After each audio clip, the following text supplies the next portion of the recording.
28 de septiembre de 2008, 11:15 de la mañana, en el atolón de Kwajalein, en medio del Pacífico. Un grupo de ingenieros, casi todos menores de 30 años, ve despegar un cohete. Si explota, como los tres anteriores, la empresa quiebra. Probablemente también la otra empresa del mismo fundador, una marca de carros eléctricos llamada Tesla. 9 minutos después, el cohete llega a órbita, lo logran 500 personas y 18 años más tarde, este viernes, esa empresa salió a bolsa y cerró valiendo más de $2 billones o 2 trillion en inglés.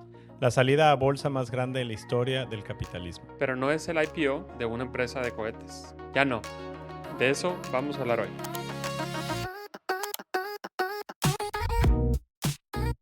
Hoy el episodio casi completo va a ser de SpaceX, pero no como una empresa de cohetes, sino como un imperio. El viernes pasado salió a bolsa y rompió el récord histórico para IPOs. Y eso nos da una muy buena excusa para contar esta historia desde dos partes. Por un lado, cómo se construyó y por otro lado, en qué se terminó convirtiendo. Así es, SpaceX, cómo se construyó, es cómo fue en ascenso la historia, muchas veces a punto de morir, ¿no? A semanas de morir y pues Elon Musk y su equipo persistieron hasta llegar al día de hoy. Yo creo que es algo a reconocerse. Y bueno, hablaremos después del imperio que es el día de hoy. Internet soberano con Starlink, inteligencia artificial, poder militar y pues un voto que mantiene Elon Musk, una sola persona al mando, aunque el mercado siga poniendo el dinero, el control sigue muy concentrado en el fundador, ¿no? Sí es. Y bueno, creo que dos cosas adicionales y muy relevantes para tomar en cuenta en esta historia es que uno ya no es solamente una empresa de ingeniería típica, tiene todos los negocios que ya mencionas e incluso algunos más. Pero por otro lado, tampoco podemos estar de acuerdo que el precio del IPO refleja al negocio, al menos no hoy en día. Ujú. Hay muchos assumptions que se hacen para poder llegar a ese precio. Entonces, después del tema, vamos a hablar en el radar, entre otras cosas, sobre mitos y la suspensión que le hace el gobierno de Estados Unidos Ujú. para que Tropic siga ofreciendo este modelo. Vamos con el tema. Padre, viernes 12 de junio es un día for the books, como dicen los gringos. Ujú. Sale SpaceX a bolsa cotizando en cerca de $2 trillones inicialmente y la acción se dispara. ¿Cómo lo viste? ¿Lo veías venir? ¿Te sorprendió y te sigue sorprendiendo lo que está pasando con SpaceX? Sí, me sigue sorprendiendo.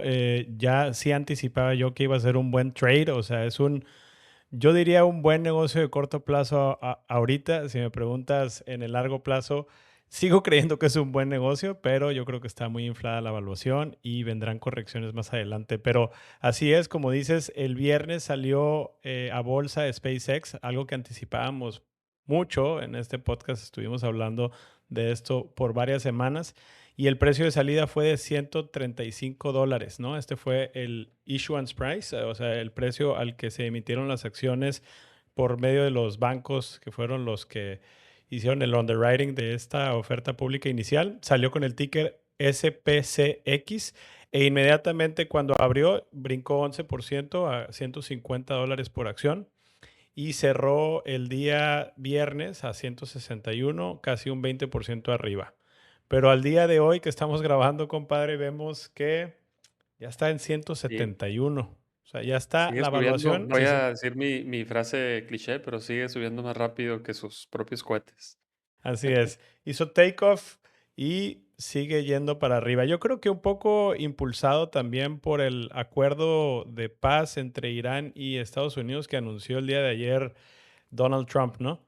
Le ha beneficiado en general a toda la bolsa, así se ve, Pero a los espérate, precios. no importa cuándo estés escuchando esto. Ayer se anunció un acuerdo de paz de Donald Trump, porque Exacto. uno cada semana. Y mañana no sabemos qué vaya a pasar, ¿no? Pero en el momento en el que estamos grabando, se anunció que había un acuerdo entre los dos países y esto, pues es una muy buena noticia. Esperemos que no sea solo temporal, pero le está beneficiando a todo. El fin de semana, de hecho, ayer se empieza a notar en los precios, por ejemplo, de cripto, que empezaron a subir, que se anticipan obviamente a la bolsa y hoy, lunes 15 de junio, pues ya la bolsa está capturando estas noticias. Pero bueno, regresando a SpaceX, levantó $75,000 millones en este IPO. Seguro leíste, compadre, porque lo tenemos en nuestro reporte, pero el float o digamos que el porcentaje de la empresa que se abrió para salir a bolsa es 4% solamente. Usualmente un IPO no baja del 10% de lo que sale a bolsa para que lo pueda comprar el público, ¿no? Sí, muy poco. Lo mantiene a él en una posición de poder. Le da su evaluación, la que quería. Me llama la atención, por un lado, claramente eso, que creo que a estas alturas Elon Musk, bueno, es un tipo muy listo, obviamente, pero con todas las maniobras que ha ido haciendo en los últimos 20 años, ya se hizo un artista financiero para estructurar Sí. este tipo de negocios de una forma en la que él sabe perfectamente cómo hacer para mantener el control que anteriormente probablemente haya perdido y le haya afectado. Em, en alguno de sus libros leí y me acuerdo que publicó una carta interna en donde racionalizaba perfectamente bien por qué no era bueno salir a bolsa para SpaceX. Esto fue hace Ujú. como unos 15 años, tal vez, 10, 15 años. Y, y creo que hoy, si uno lee esa carta, se justifica o se respalda perfectamente bien su razonamiento. Y, y quien aguantó con él le va muy bien. Pues, se publicó también que no sé cuántos nuevos millonarios están habiendo gracias a este IPO. Y es pues porque son, Soldadores, sí, trabajadores de son empleados cafetería. Sabes que me tocó en el verano pasado estar en la Isla del Padre, que es donde está Starbase y de donde salen los nuevos cohetes Starship. Y un día fui a jugar golf con mi hijo y nos pusieron en nuestro grupo a un mexicoamericano que trabajaba en SpaceX, era welder, justamente, estaba encargado de la parte de los tanques y me platicaba del estilo de vida que tenía. Se iba de viaje, creo que un par de veces al año, a cruceros con toda su familia. Creo que se llevaba hasta sus papás y demás. Entonces, por un lado, pues yo creo que los tienen trabajando mucho tiempo, pero por otro lado, han de estar muy bien compensados. Y los que llevan un buen rato ahí, seguramente ahorita con el IPO les va a ir muy bien. Fuera del tiempo que los tengan bloqueados de vender. Creo que eran 6 meses, ¿no? Sí, normalmente es un lockup de 180 días. Parece que dentro de esta estructura o ingeniería financiera que hizo Elon Musk, parece que el lockup no será solo de 6 meses, sino que creo que son 70 días y cada 20 días pueden ir vendiendo un poco más de sus acciones. Es como una válvula de escape o una de olla express en donde va poco a poco Semilíquido. liberando lo que se puede ir vendiendo así. Así es. Y de los empleados que decías, estaba leyendo yo que 400 de ellos van a amasar una fortuna de más de $100 millones. Es increíble, ¿no? Y habrá otros 3,000 o 4,000, creo, que pues van a ser millonarios simplemente por tener acciones de SpaceX. Es normal en las startups que te den acciones, como las empresas en etapas muy tempranas no generan mucho flujo como para pagar tal vez los sueldos completos, pues les dan acciones, en este caso pues se van a hacer millonarios. Hay varios ganadores ahí, compadre, como Google. Google invirtió, creo que el 7% de la compañía es parte de Alphabet.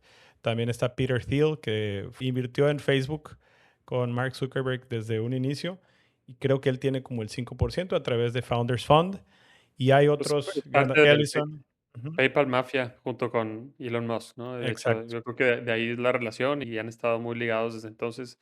Y Google era Sergey, el que era buen Ujú, amigo de Elon Musk y que lo ujú. salvó, creo que varias veces, de no quebrar tanto en Tesla y probablemente también en SpaceX. Creo que ahorita no son tan buenos amigos, pero de ahí salió OpenAI, si no me equivoco, en una conversación, digo, para no irnos muy lejos, pero este co-founder de Google dice como que no le importa tanto el riesgo de IA y Elon Musk, según él cuenta, que lo ve más claro y ahí es donde decide fundar OpenAI. Pero esa es otra historia. Así es. Oye, y otra cosa que vi dentro de esta ingeniería financiera es que normalmente tienes un periodo de 12 meses en el que los índices de Nasdaq no pueden meter tu acción para que sea como el ETF, esté indexado al Nasdaq o el S&P o el Dow Jones. Y parece que logró convencer al Nasdaq 100 de que SpaceX esté dentro del índice, lo cual fuerza de cierta manera al índice a incluir a SpaceX. Entonces inmediatamente estos índices ya están expuestos a SpaceX hasta un 4%, no sé, liberando una liquidez adicional de $20,000 millones que no existe en cualquier IPO. Entonces esto también le está ayudando muchísimo al precio. Pero todo esto, como dices, es esta ingeniería e ingenio financiero que tiene Elon Musk después de haber pasado por todo, ¿no?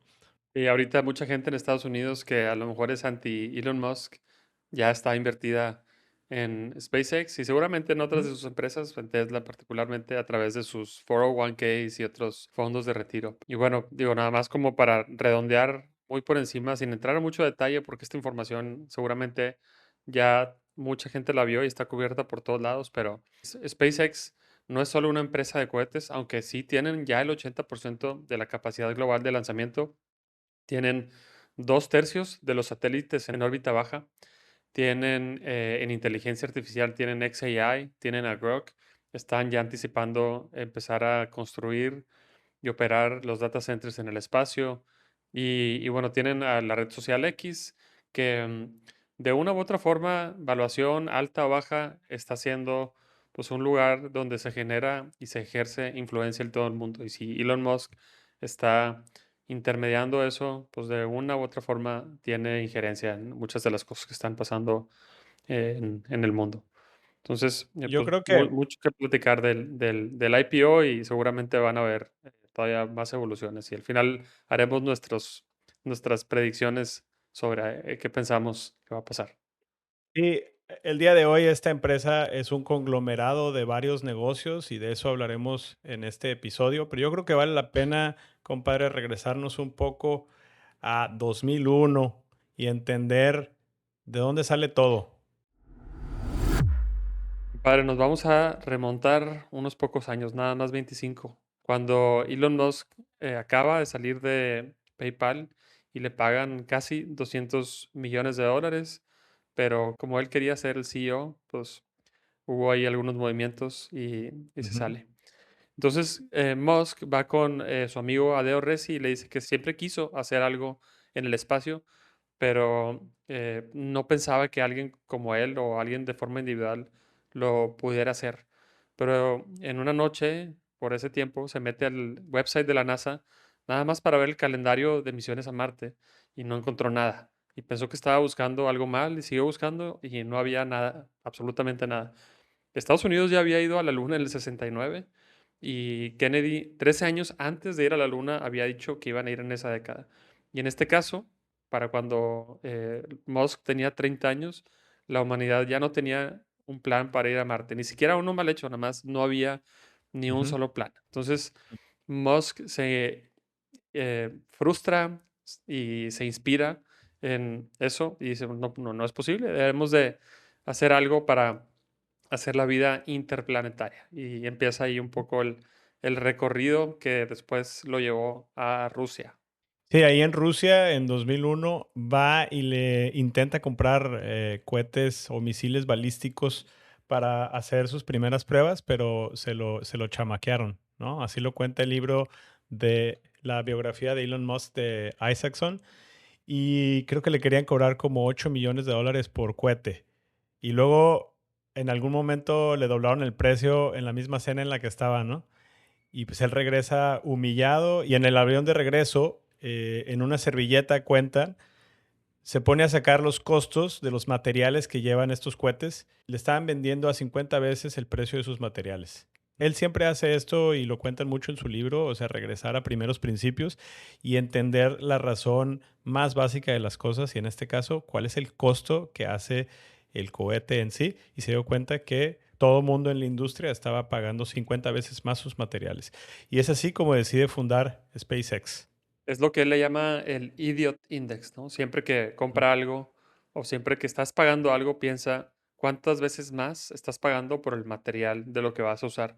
Evidentemente hay un valor agregado de la investigación y el desarrollo y la ingeniería de juntar y ensamblar los componentes en cualquier aparato que usamos, ¿no? Un teléfono, por ejemplo, pues hubo muchísimo trabajo para llegar a que nosotros tengamos ese aparatito en nuestras manos. Pero si hacemos un cálculo nada más de los materiales, pues probablemente vayamos a llegar a una conclusión de que los $1,000 que pagas tú por el iPhone incluyen alrededor de, no sé, $300 de materiales.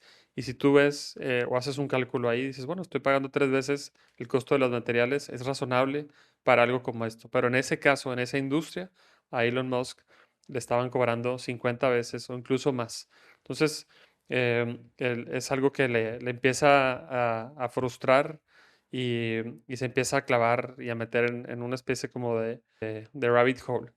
Pero como bien habíamos dicho, había sacado $180 millones de su salida de PayPal y lo que él, después de algunos cálculos en servilletas en el vuelo de regreso a Estados Unidos, concluye es que va a invertir 100 de esos en construir una empresa de cohetes. O sea, le metió $100 millones de su propio bolsillo, como dices, y no tuvo inversionistas externos.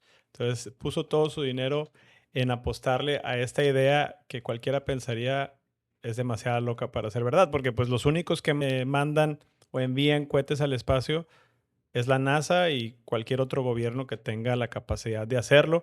Imagínate todas las regulaciones y cosas que no hay para poder hacerlo, pues en qué mente cabe eso. Yo creo que solo en la de Elon Musk. Específicamente, compadre, creo que tenía presupuesto para 3 lanzamientos en alrededor de los 5 o 7 años que él estimó Ujú. de presupuesto, ¿no? ¿Cómo le fue con los 3 lanzamientos? Él tenía presupuesto para 3 lanzamientos y los tres fallaron. Y el cuarto era el último cartucho. Ya si fallaban, pues moría SpaceX y probablemente Tesla, que fue una empresa que compró a unos fundadores en 2003 también y hoy la conocemos muy bien como esta empresa de carros eléctricos, pero estuvo a punto de la quiebra. En 2008 fue, pues aparte de la crisis financiera, fue un apocalipsis personal para el propio Elon Musk. Tuvo su divorcio, vino la crisis de 2008 y pues Tesla casi quebraba también. Tenía otro tipo de retos, pero no menores también en Tesla.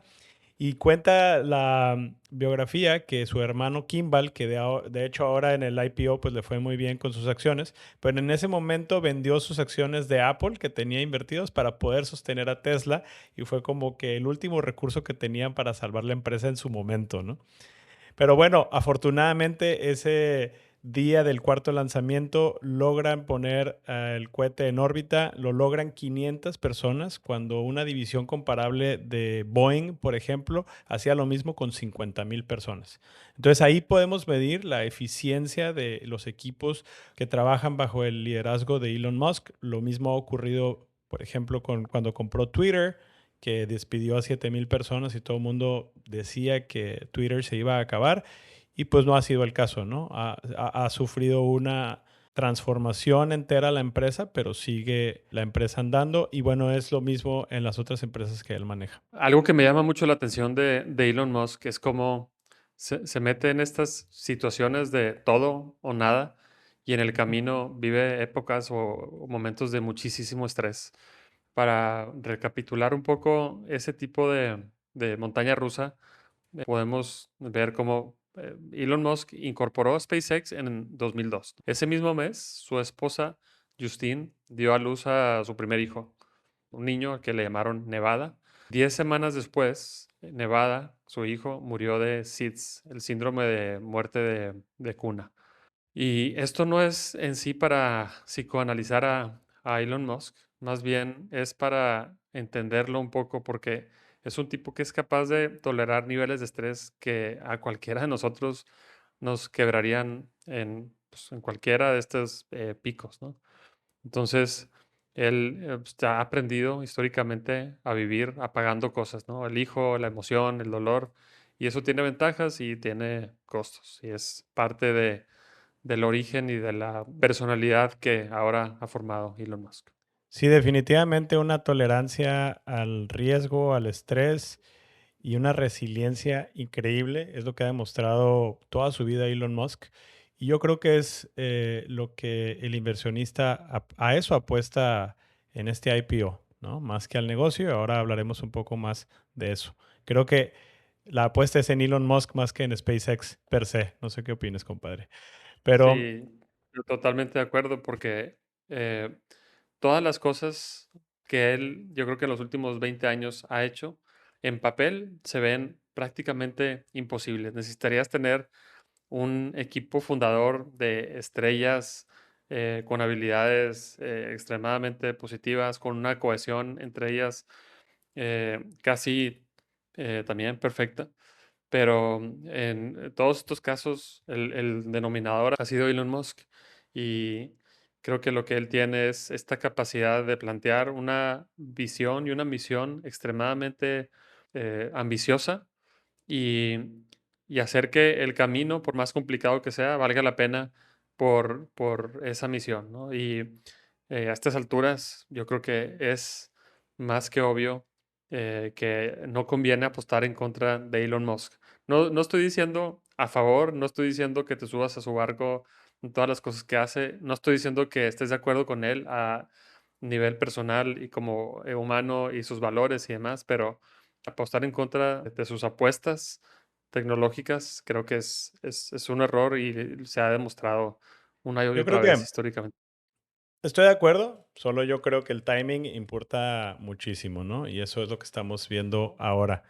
No tanto los fundamentales de la capacidad de ejecución que tenga Elon Musk. Pero regresemos un poco a la historia que estábamos contando para seguir entendiendo por qué SpaceX. Y este 28 de septiembre de 2008 que logran llegar a órbita, ese no fue, digamos, que el cambio o lo más importante que hizo. Sí fue un hito en la historia de SpaceX y en la historia aeroespacial, pero lo más importante fue la reusabilidad de los cohetes. O fue, pudo traer de vuelta el mismo cohete y volarlo de nuevo. Y esto hizo que el costo por kilogramo se desplomara hasta 100 veces, ¿no? Nadie más lo había logrado a esa escala. Y es lo fundamental de SpaceX porque eso dio paso a otros negocios que hoy en día son los que están proliferando. O sea, antes del Falcon 9 reutilizable, poner 1 kilogramo en órbita costaba entre 10 y $20,000. Para el 2020, el Falcon 9 lo bajó a cerca de 1,500 a $2,500 por kilogramo, por el simple hecho de hacerlo reutilizable. El Starship, que es el nuevo cohete que han estado probando en Boca Chica, cuando ya opere a capacidad, apunta a que va a estar abajo de los $100 por kilogramo. O sea, sí, Ujú. bajar el costo 100x no es optimización incremental, es un cambio completamente de paradigma. Toda la economía que estaba antes bloqueada porque el espacio era carísimo, de repente pues ya se vuelve viable y por eso estamos hablando de ahora todos estos temas de los data centers en el espacio.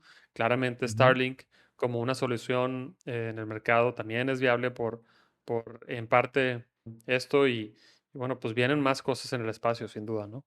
Pues sí, todo el turismo espacial y demás.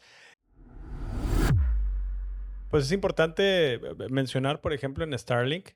Starlink nunca fue un negocio con el que inició o que envisionaba Elon Musk, sino fue más una consecuencia de poder hacer rentable a SpaceX, ¿no?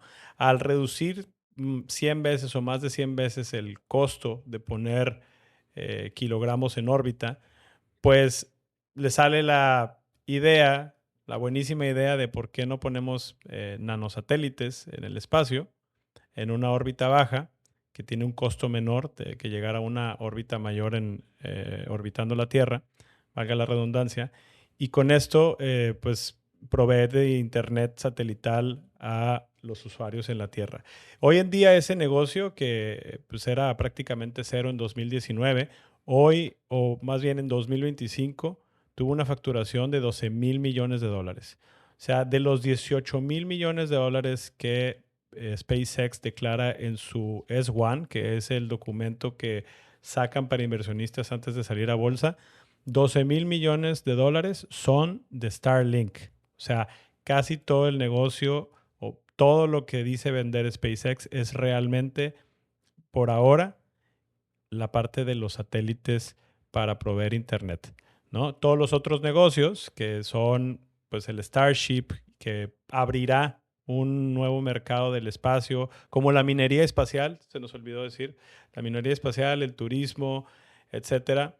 Todo eso, pues hoy en día no genera nada, es solamente costo, ¿no?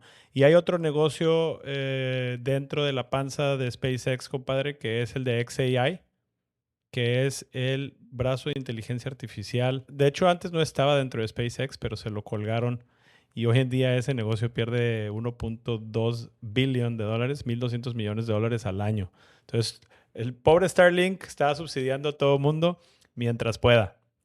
Oye, y nada más para redondear un poco la idea de Starlink como negocio, ¿no? O sea, el concepto de Starlink pareciera simple, pero está ultra complejo para lograrlo, ¿no? O sea, pones Ujú, miles de satélites chicos que cada uno de ellos pesa alrededor de 260 kilos y los mandas a órbita baja, no a los 36.000 kilómetros como los satélites tradicionales, sino a 550 kilómetros.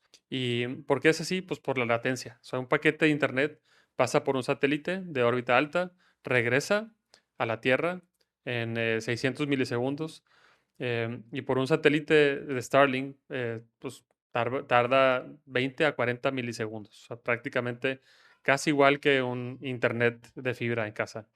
El problema es que cada satélite chico cubre pues, muy poca superficie, entonces necesitas muchísimos Starlinks y hoy hay casi 8.000 o 10.000 satélites activos y lo que están planeando es llegar a 42.000. Entonces pues, es un concepto interesante. Yo he escuchado esta idea de pues, movernos todos a Starlink y usar satélites como internet. No sé cómo funcione físicamente ahí porque pues hay una limitante para servir el internet. O sea, tú cuando usas Starlink, el satélite lo que hace es manda la información a los paquetes a un satélite en el espacio, a 550 kilómetros de altura. De ahí lo transmite a otro satélite y lo baja nuevamente a la Tierra. Sí, alguna estación de SpaceX en el mundo, de alguna ujú, estación de SpaceX en el mundo. En México operan dos, si no me equivoco, en Querétaro y en Chihuahua. Y de ahí se va por pues, fibra óptica tradicional al Internet backbone y regresa de esa forma. Hoy está limitada la oferta de SpaceX en ciertos lugares con mucha ujú. densidad. Entonces, tampoco es que todo el mundo pueda usar SpaceX y tampoco es que SpaceX opere de forma independiente, ¿no? Necesitan también la infraestructura que hoy existe en diferentes países, pero Sí, no, no es, por ahora. es brutal. Sí, no por ahora, pero esos son los planes de SpaceX. O sea, el mercado es literalmente toda la humanidad. O sea, realmente pudieran cubrir a toda la humanidad, pero para eso necesitan de que sus otros negocios funcionen, como el Starship. El Starship es este cohete, esta nave que pues es mucho más poderosa y es la que podría o viajará, digamos, a Marte en unos años, ¿no?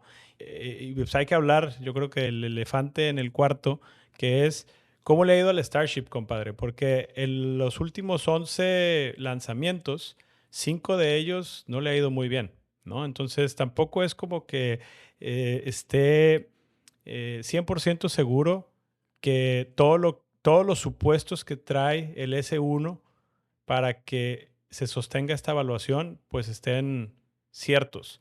Leía que dentro de los planes del Starship y de que funciona es que está ligado 100% a que se haga el despliegue de miles de satélites de Starlink, que si el Starship no logra pues tener una cadencia regular a partir de 2026, pues esos planes no se pueden materializar, ¿no? Entonces, eso también es importante verlo y pues la gente, o sea, no está viendo, digamos que esos palillos que están sosteniendo la estructura, que al final de cuentas son riesgo potencial. No dudo que lo vayan a lograr porque lo ha probado en sus últimos 25 años, lograr lo imposible, pero no sabemos cuándo ni cómo.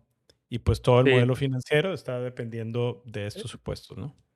pues es que como todo lo que ha hecho hasta ahora es un reto de ingeniería extremadamente difícil de lograr. Y el approach de ellos es construir cohetes o desarrollar el producto como una startup, ¿no? De forma iterativa y vas lanzando y vas aprendiendo. Y es esta idea de que no tuviste un fracaso, tuviste un aprendizaje. Como todo lo que hace Elon es un reto de ingeniería gigante, el Starship. Y lo raro en este tipo de cosas es como en los experimentos anteriores, como el Falcon 9, hicieron muchos intentos hasta que uno finalmente funcionó y hoy lanzan Falcon 9 prácticamente todos los días para subir satélites. Se siente algo completamente normal, ¿no? Ya no es un Ujú. evento que todo el mundo estemos al pendiente. Los primeros sí, yo estaba al tanto y veía y por fin aterrizaron uno. El Starship es un reto todavía más difícil. ¿Por qué? Porque tienes, por un lado, no nada más el cohete, sino el booster impulsándolo al espacio, ¿no? Entonces tienes efectivamente, o como quien dice, dos cohetes que tienen que funcionar al mismo tiempo. Y ya que llegan al espacio, uno se suelta, regresa a la Tierra y el otro se va por su cuenta a otro lado. Entonces ahí tienes el reto. El segundo es que cuando regresa el booster, para reutilizarlo, lo tienen que cachar y diseñaron pues unas manitas que van a cachar o que cachan Chopsticks. al booster. Ujú. Y chopsticks, sí. Ya hicieron un aterrizaje exitoso de estos, o dos, si no me equivoco, pero los demás no los han podido lograr por X o Y razón. También el riesgo de cacharlo es muy alto, porque si tienes una falla, te destruye posiblemente la plataforma y ya no solamente no puedes cachar, sino no puedes lanzar hasta que lo reconstruyas. Y después de eso tienes el cohete que ya lanzaste al espacio, que viaja por todo el mundo y en este caso pues lo están tratando de aterrizar allá en el Océano Índico, al menos ahora en el mar, como parte de las pruebas. Pero en todas las que han hecho han tenido fallas en el camino, ¿no? Por un lado, se les han quemado componentes del cohete y todo esto se ve en los videos que ellos proyectan. Se le empiezan a desprender todos los protectores, estas especies de tejas protectoras de calor que le instalan al Starship. Y bueno, y si no lo tienes en el lugar perfecto que el calor está pegando, pues en el camino se va destruyendo y al final tienes los restos de lo que iba a ser un cohete. Y entonces lo que quieres hacer es reutilizar los dos componentes múltiples veces, varias veces al día. Desde los puntos de lanzamiento, lo que tienen pensado es lanzar no sé cuántas veces al día. Entonces, me voy al último reto, que creo que es no menos relevante. Me ha tocado estar en la Isla del Padre cuando hay algún lanzamiento y no te puedes imaginar la cantidad de ruido y vibración que genera una de estas cosas a kilómetros de distancia, ¿no? Es como si hubiera, pues yo no sé a qué compararlo, no hay absolutamente nada con qué compararlo. Lo que genera el ruido y vibración, esto pues genera daños a veces, Son, yo creo que estructurales en diferentes casos, en diferentes partes. son 100 gigawatts que genera por solo unos minutos, alrededor del 20% de toda la electricidad de Estados Unidos. Esa es El- la potencia que tiene el cohete, el booster, ¿no? Te genera una adrenalina Ujú. impresionante porque es algo yo creo que el humano no está acostumbrado a sentir y a vivir y a ver. Entonces, seguramente me va a tocar, espero un lanzamiento próximamente, pero es demasiada energía siendo concentrada y proyectada en un lugar muy chico. Y si quieres hacer esto 2, 3, 4, 5 veces al día, pues seguramente te vas a enfrentar muchísima resistencia ambiental, social, etcétera. Entonces, Ujú. ese es un factor no menos relevante y que hace este esfuerzo también todavía más complicado. ¿Cómo lo vayan a sobrepasar más allá de impulsar a los cohetes al espacio y regresarlos?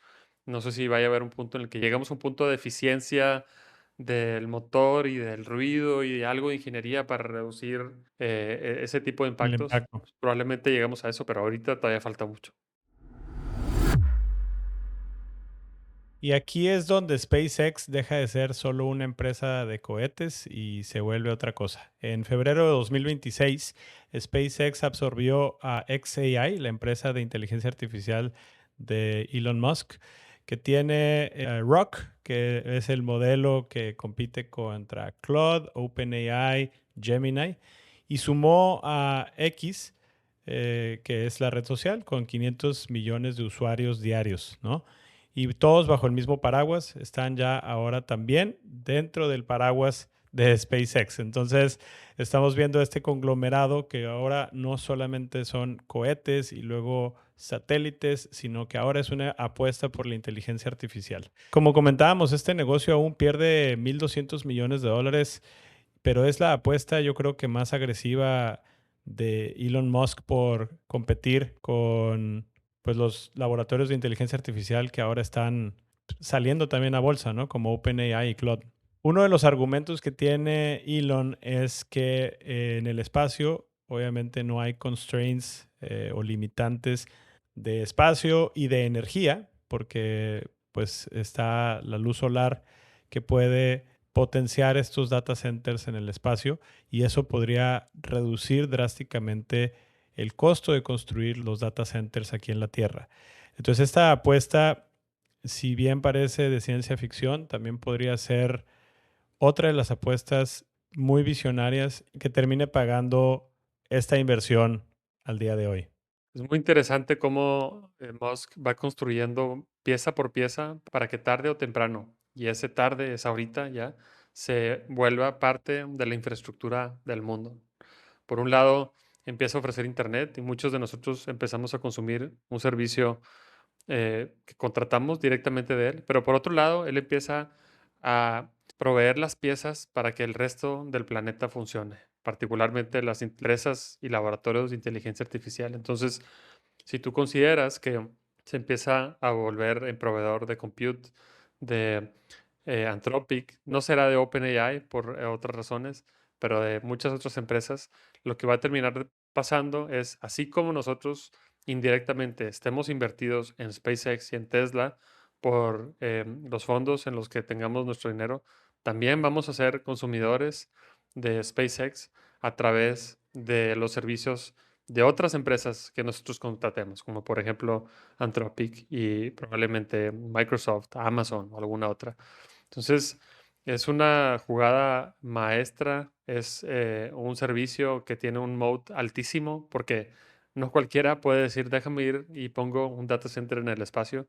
Tienes que pasar La a barrera de través de entrada, claro. básicamente Elon Musk y es hoy el único a través de SpaceX que tiene ese canal de distribución, literalmente de distribución de data centers en el espacio. Si comprueba que efectivamente no nada más el precio para subir y lanzar data centers en el espacio es barato por lo que está logrando con SpaceX, sino operarlos en el espacio también es mucho más eficiente.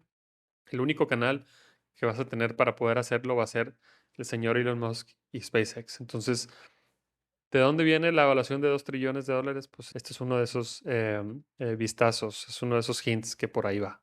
Se abren industrias que antes no hubieran sido posibles en la Tierra.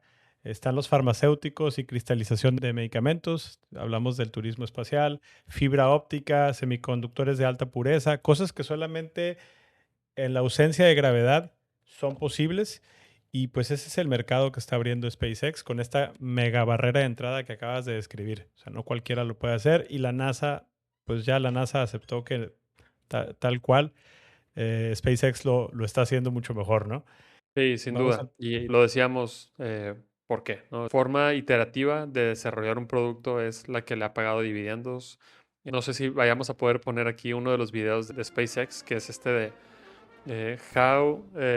creo que es How Not to Land a Rocket o algo así, donde ponen uno tras otro cohete que va aterrizando y explotando hasta que ya logran finalmente el exitoso. Y bueno, pues así es como están ahora llegando a este punto. Compadre, algo de lo que no hemos hablado y debemos de hablar es Elon Musk es el primer billonario o trillonario en inglés en la historia de la humanidad, lo cual no solamente le da mucho dinero, sino le da un poder sin precedentes. No solo dentro de su misma empresa, teniendo el control del 82% de la empresa, nadie lo puede correr más que él, digamos, pero también a nivel mundial tiene más dinero que muchísimos países juntos, no solos. Y escuchaba la estadística que creo que Elon Musk tiene más dinero que 3.3 mil millones de personas en el mundo, de 3.3 billion. Él tiene ahora más riqueza. Esta riqueza no es 100% líquida, está en el valor de sus acciones, pero esto parece que no cederá, ¿no? Tal vez en el corto plazo, con los lock-up periods y baja la acción, pero eventualmente esta empresa seguirá creciendo y él la controla permanentemente. Y hay un ejemplo en la historia, compadre, que hemos platicado tú y yo, que es donde se evidencia muchísimo el poder que tiene Elon Musk por la infraestructura que está construyendo, y fue durante 2022 en Crimea, cuando Musk personalmente apagó Starlink a mitad de un ataque ucraniano con drones para evitar lo que él llamó un mini Pearl Harbor.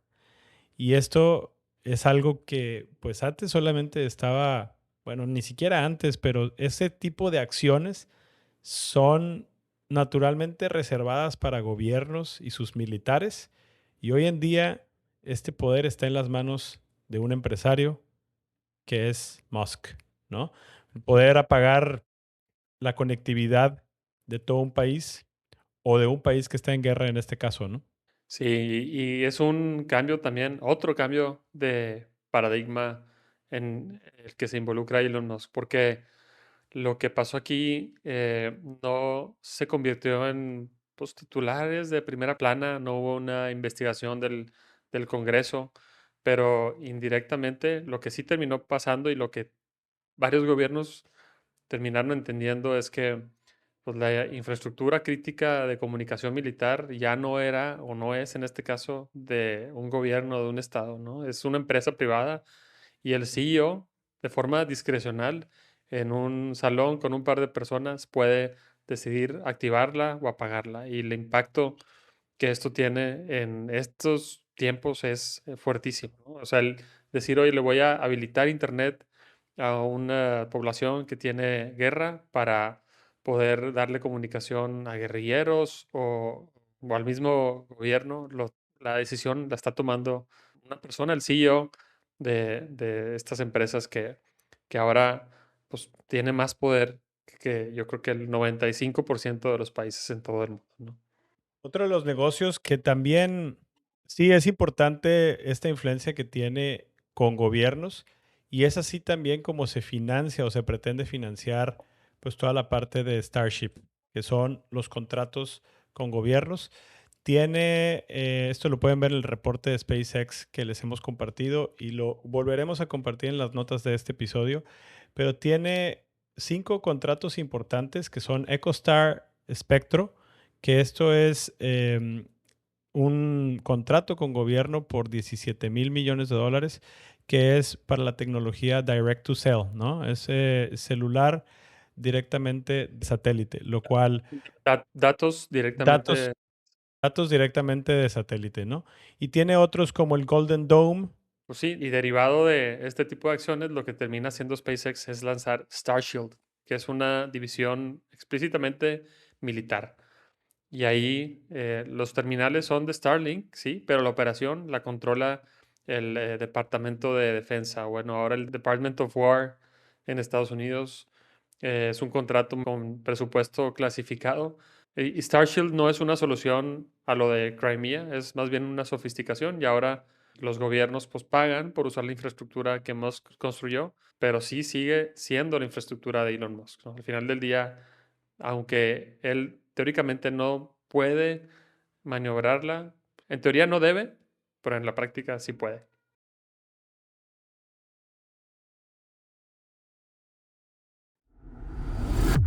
Bueno, compadre, regresando al IPO, una de las cosas que más se discute es el precio del IPO.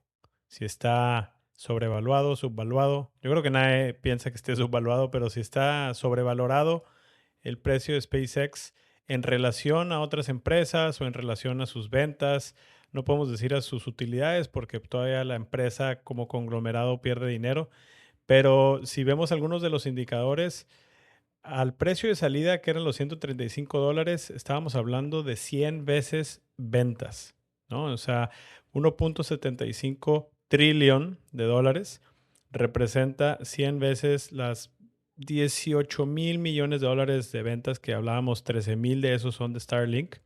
Pero al día de hoy, que como comentábamos, ya está en $171 la acción, pues ese múltiplo todavía sigue siendo mayor, 120x, ¿no?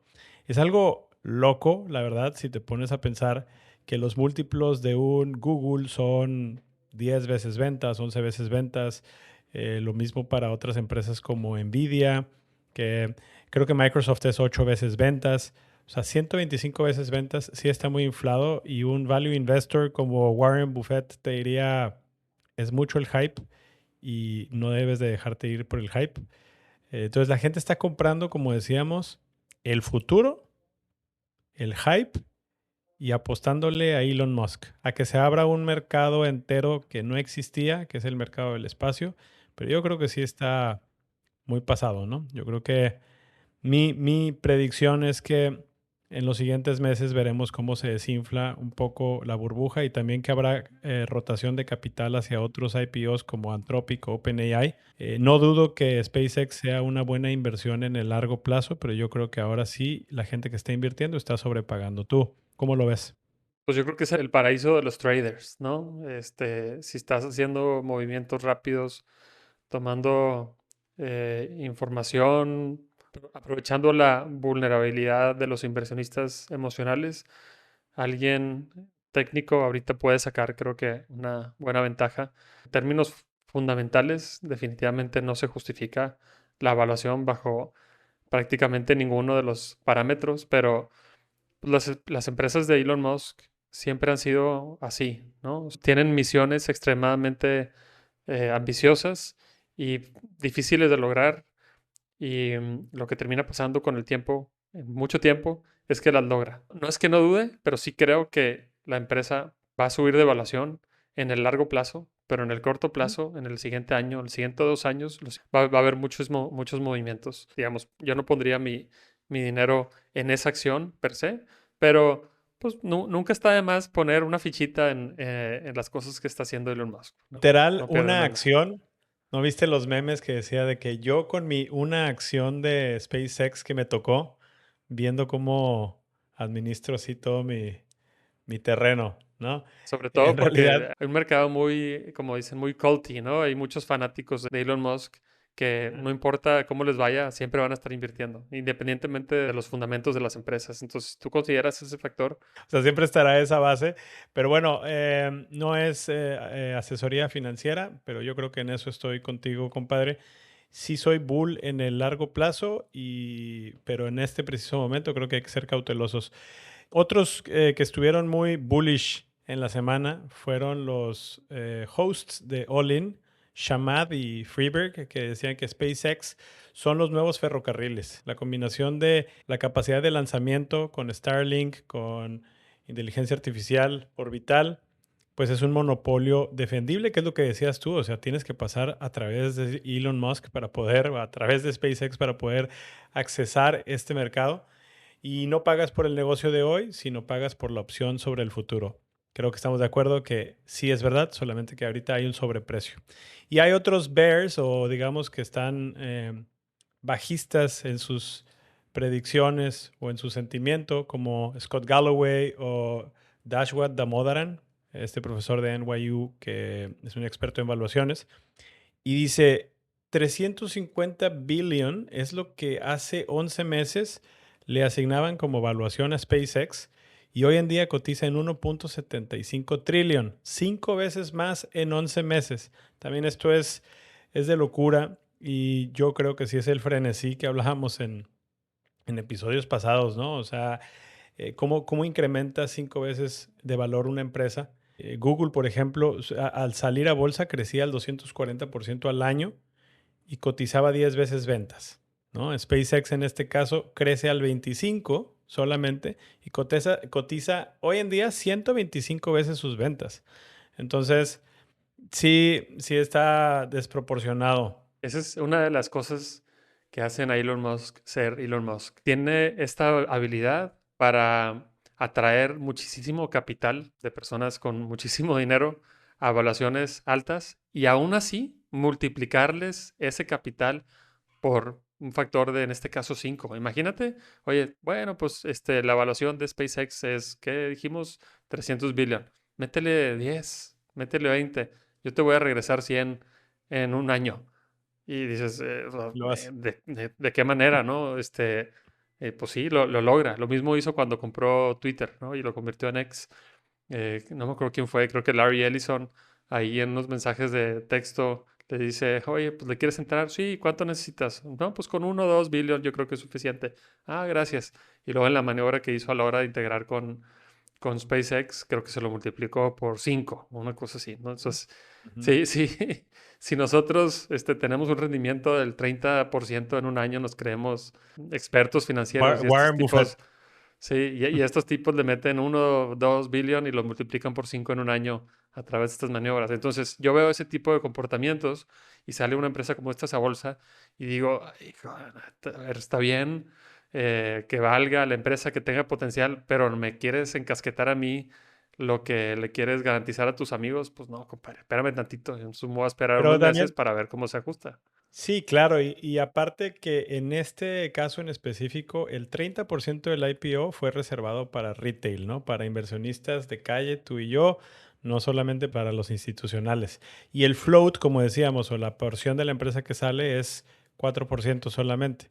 Entonces realmente hay una transferencia de riesgo al inversionista pequeño, que mi punto es el que más nervioso se va a poner en el primer bajón que dé esta cosa. O sea, no es el que necesariamente está viendo a largo plazo y estamos diciendo esta cosa va a valer a lo mejor 10 trillones, no dudo, ¿eh? No dudo que vaya a valer 10 trillones en 5 años, pero no lo sé si todo el mundo va a comportarse de esa manera en este corto plazo.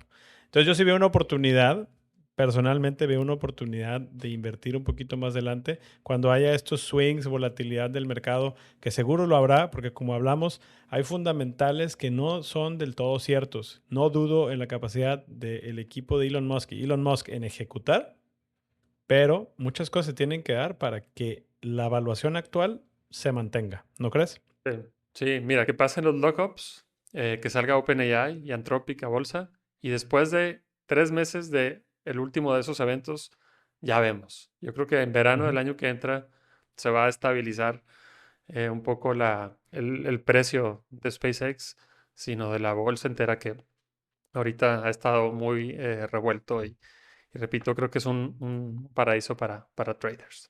¿Crees que SpaceX cierre arriba, cierre entre 2 trillones y 2 creo que 15 trillones cuando salga a bolsa? Yo puse que sí. Y si no me equivoco, le puse un trade, un bet, una predicción ahí chica y la multipliqué creo que por 3. ¿Por qué? Pues yo pensaba, va a salir a la bolsa y todos los fanboys van a querer entrar en el primer momento para decir que son socios y claro que se va a subir en el primer día y en los primeros días, pero ya El después, flex. ya no sé. Para tener el flex de que eres socio de Elon Musk con una acción. Bueno, en el radar de esta semana, el primer tema que traemos es el que el gobierno de Estados Unidos apagó al modelo de IA más avanzado de Anthropic, que es Fable, una de las versiones de Mythos, apenas Ujú. 3 días después de haberlo lanzado. Y se hizo todo un escándalo por todos lados porque mucha gente, incluyéndome a mí, estábamos empezando a encariñarnos con este modelo y a sorprendernos de la calidad y la velocidad con la que hacía las cosas y nos lo pagaron de la nada, ¿no? Yo, en mi opinión, creo que está bien. O sea, yo creo que, a ver, recordemos, lo hablamos en un episodio pasado, que Mythos es este modelo que detectó vulnerabilidades en software que, no sé, hace 20 años no se habían descubierto y lo hizo en varias ocasiones. Y lo que hizo Anthropic en su momento fue, vamos a restringir el acceso y le vamos a dar acceso preliminar, digamos, a estas 40 empresas, ¿te acuerdas? Y Sí. ahora dicen, bueno, vamos a sacar la versión comercial y se llama Fable 5, que es lo mismo, nada más que es el nombre comercial. Y leí algunos casos de gente que empezó a pues, hacer cosas con Fable 5, como high frequency trading y algunos modelos que era muy poderoso, pero como tú dices, parece que hay un motivo que fue un jailbreak, ¿no? Que es, detectan esta falla que Anthropic dice es una falla menor y ya existen otros modelos. Pero creo que el gobierno de Estados Unidos hace lo correcto, en mi opinión, por temas de seguridad nacional y que este modelo no caiga en manos de actores no deseados, incluso de adversarios de Estados Unidos. Mucha gente lo cataloga como censura, pero yo creo que ante una herramienta que ya no es solo una herramienta, sino puede ser un arma, creo que está bien que se tome con cautela. De hecho, hay un post que te compartí de David Sachs, que es el zar de AI y cripto de la administración de Trump, en donde justamente dice, oye, no estamos baneando esto para siempre, simplemente es un hold y esperamos que Anthropic responda con los bugs, los fixes, para después soltarlo al público de nuevo. Entonces, la medida que hicieron fue, vamos a restringir el acceso. Le dijeron a Anthropic, restringe el acceso de los usuarios internacionales. Pero eso Sí. no está tan fácil. Entonces a todo el mundo le bloquearon, ¿no? A ti te sacó inmediatamente. Sí, claro. Incluso A sus empleados nosotros, dijeron. "Ujú, ujú". si lo ves desde ese lente, entonces, pues es mejor, se lo baneas a todos en lugar de hacer una selección, ¿no? Había mucho meme ahí de que te van a hacer un filtro para comprobar y con preguntas sobre Trump y MAGA y otras cosas. Hay otro tema esta semana en el radar, compadre, que fue que Apple le entrega el cerebro de Siri a Google, ¿no? Y abre el iPhone a Claude y a otros modelos. Por fin creo que Siri ya va a ser funcional, ¿no? Pues esperemos, porque cada vez que hablan de esto pareciera como que ya va a dar el brinco y nunca lo termina de dar. Y en la conferencia de desarrolladores la semana pasada presentaron una nueva Siri que por dentro corre con la IA de Google, o sea, Gemini. Ujú. Y esto es a través de un contrato de alrededor de $1,000 millones al año. Y por primera vez entonces ya deja elegir otra IA dentro del iPhone. Bueno, y esto no es nuevo, pues, Google y Apple han tenido acuerdos de este tipo por mucho tiempo. De hecho, el buscador de preferencia en Safari es Google y esto es por un contrato similar y ahora es a la inversa. A lo mejor es una especie de dando y dando y se van a empezar a equilibrar ese tipo de flujos. Pero es interesante ver cómo pues, la empresa o de las empresas más cerradas del mundo está en este caso cediéndole ese tipo de competencia a un tercero, Google, e integrándola a sus dispositivos para que todos nosotros podamos ser más productivos. Padre, esta semana yo quiero predecir que antes de que termine este año, SpaceX va a cotizar por debajo de su cierre del primer día, es decir, $161 por acción. ¿Y por qué creo eso? Porque 125 veces ventas es muy difícil de sostener. El hype tarde o temprano se muere y con todas las nuevas IPOs que vienen, creo que el dinero se va a seguir moviendo de un lado a otro. Solo como contexto, en este momento que seguimos grabando, $180 la acción. Entonces, yo estoy contigo, compadre. Yo creo que se va a desinflar y bastante. Y después ya veremos si invertimos, ¿no?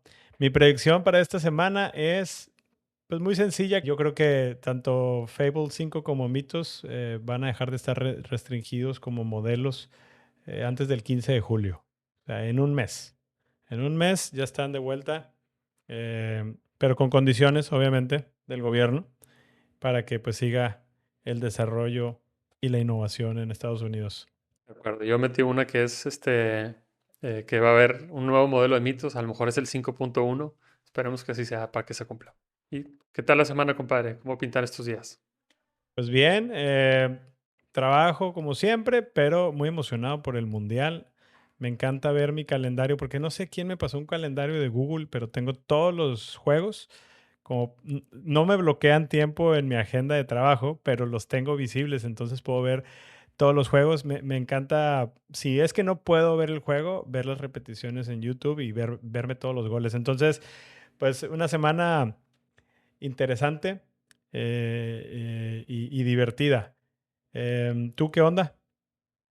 De acuerdo. Pues una semana muy intensa esta semana. Tengo mucho trabajo. Viajo a Ciudad de México para un proyecto y en eso y otras cosas mucho que hacer, pero esperemos para el fin de semana estar un poco más tranquilos y también seguir disfrutando del Mundial. Tengo que Te negociar va a ir muchos bien. permisos con mis hijos de si pueden ver uno u otro juego o dormirse tarde y demás, pero bueno, pues es parte de, es una vez. Te va a ir bien, compadre. Ya nos contarás qué tal. Pero bueno, gracias a todos por escucharnos de nuevo. Esto fue Humanos, Inteligencia Artificial, Capital y Poder. Les damos gracias por seguirnos semana con semana y les pedimos que nos compartan, es lo que más nos puede ayudar en estos momentos, y nos sigan en redes sociales donde subimos constantemente clips de los episodios, pero también los invitamos a que escuchen los episodios completos y nos dejen sus comentarios, nos manden notas para que luego podamos comentarlas aquí mismo. Gracias y nos vemos en una semana.